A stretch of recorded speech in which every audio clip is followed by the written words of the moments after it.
Okay अच्छा राजेश जी, मैं एक स्पेस पे आपका व्यू चाहूँगा। अभी आपके आने से पहले इस कार्यक्रम में हम डायग्नोस्टिक स्टॉक्स के बारे में बात कर रहे थे। डॉक्टर लाल पैथलैब की मैनेजमेंट से मुखातिब हो रहे थे। कोविड के दौरान इनको एक बहुत अच्छा बिजनेस मिला। सडनली अगर आप देखें सभी स्टॉक्स अच्छा कर रहे थे, लेकिन उसके बाद एक कोलैप्स। इन प्राइसेस पे आपका डायग्नोस्टिक स्टॉक्स पे व्यू प्लस हॉस्पिटल स्टॉक्स एक सब्सटेंशियल वेल्थ क्रिएटर रहे हैं। मतलब सबने पैसा बना के दिया। अब हमारे पास एक यथार्थ हॉस्पिटल, एक नया आईपीओ भी खुला है। इस स्पेस पे आपकी राय, कैसे अप्रोच करना चाहिए और कंस्ट्रक्टिव व्यू है क्या आपका यहाँ पर?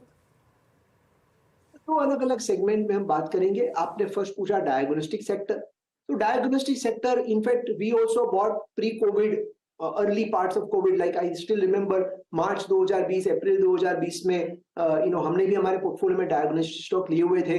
एंड उसके बाद बहुत अच्छा हमें रिटर्न्स मिला। एंड आई ऑलवेज बिलीव कि just what to buy is not important, when to sell is also equally important from the investment perspective. And thankfully at right valuation, at right price, I think in August 2021, when the pandemic wave 2 was over, we exited the diagnostic stock. And currently we have a zero holding in diagnostic companies. These companies are great. Unorganized to organize is a major tailwind for the sector. लेकिन यहाँ पे competition भी बहुत बढ़ रही है। खास तौर से hospitals are entering into this space.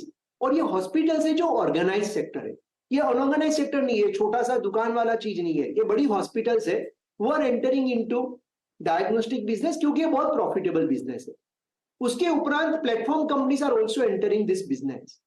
और इस सबके उपरांत ये जो बड़ी कंपनियां जो है उनका जो मेजर मार्केट शेयर है, चाहे वो नॉर्थ बेस्ड कंपनी हो या चाहे मुंबई बेस्ड कंपनी हो, तो उनका ग्रोथ जो है वो मैच्योर मार्केट का ग्रोथ अभी स्ट्रक्चरल 4, 5, 6, 7% पे हो गया है।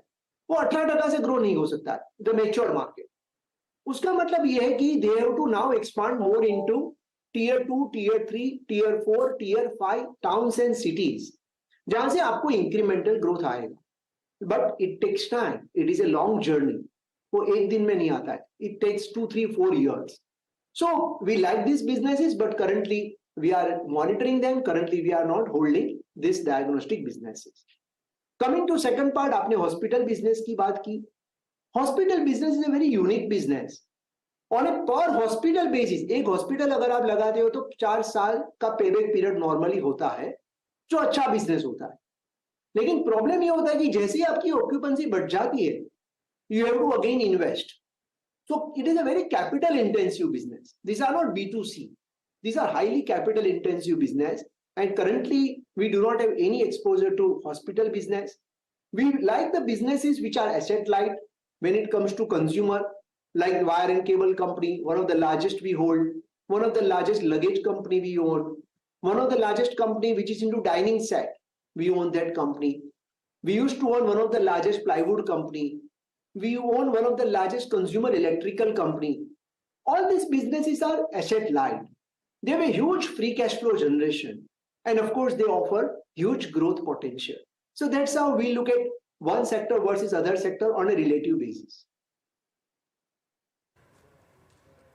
ओके राजेश जी, बहुत बहुत शुक्रिया आप इस कार्यक्रम में शामिल हुए। सभी सेक्टर्स पे बाजार के इन स्तरों पर अपना आउटलुक अपने शेयर किया हमारे साथ, बहुत बहुत शुक्रिया। निफ्टी अभी करीब 19,611 पे इंट्राडे बेसिस पे अभी एक बार इंट्राडे में वॉलेट हुआ था।